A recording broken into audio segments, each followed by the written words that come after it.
Question में कह रहे हैं कि two coherent sources of light interfere, intensities are in ratio of 1:4। हमें ये वाला एक्सप्रेशन सिंप्लीफाई करना है। तो इस एक्सप्रेशन में एक तो आई मैक्स है और दूसरा आई मिन है। इनके लिए फॉर्मूले होते हैं, आपने उनको याद रखना है। मैं आई मैक्स की बात करूं अगर, तो इसका फॉर्मूला होता है अंडर रूट में I1 देन अंडर रूट में I2 whole square of that. जो आई मिन का फॉर्मूला होता है बीच में बस माइनस आ जाता है। और अब हमें ये जो एक्सप्रेशन है इसमें आई मैक्स और आई मिन की वैल्यू रखनी होगी। तो रखने के बाद देखते हैं क्या आता है। आई मैक्स रख रहा हूँ मैं, तो ये हो जाएगा आई मैक्स, ठीक है।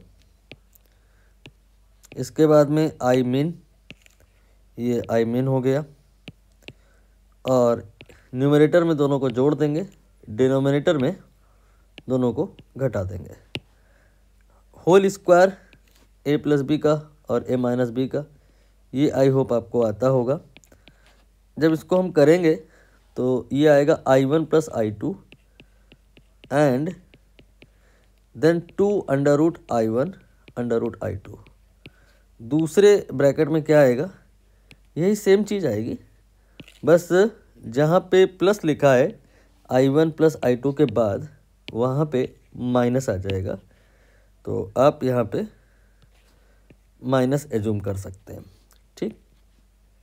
और डिनोमिनेटर में क्या आएगा, यही सेम कहानी आएगी, बस यहाँ पे जहाँ पे प्लस लिखा है माइनस आ जाएगा।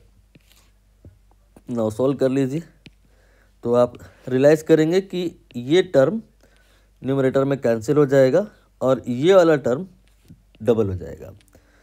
यहाँ पर जो ऊपर डबल हुआ था ये कैंसिल हो जाएगा और जो ऊपर कैंसिल हो गया था वो अब डबल हो जाएगा, क्योंकि 2 बार माइनस हो गया है ड्यू टू दैट।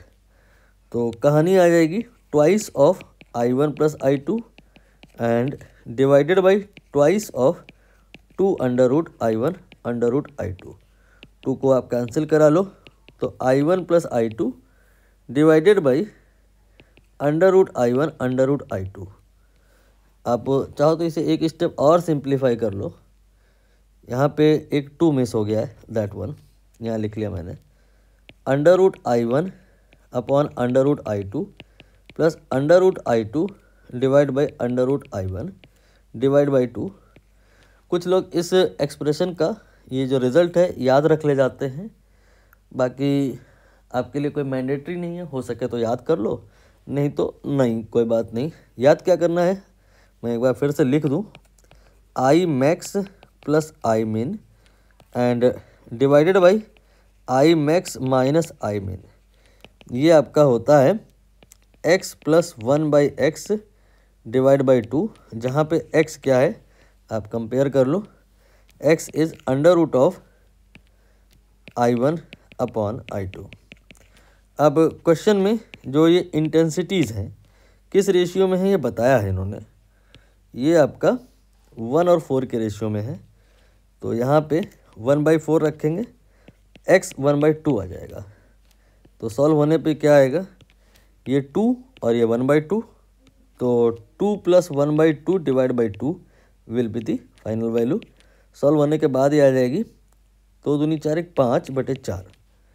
अब इस 5/4 को आपने क्वेश्चन की रिक्वायरमेंट के हिसाब से ये जो लिखा है इन्होंने अल्फ़ा और बीटा के टर्म में कंपेयर करना है।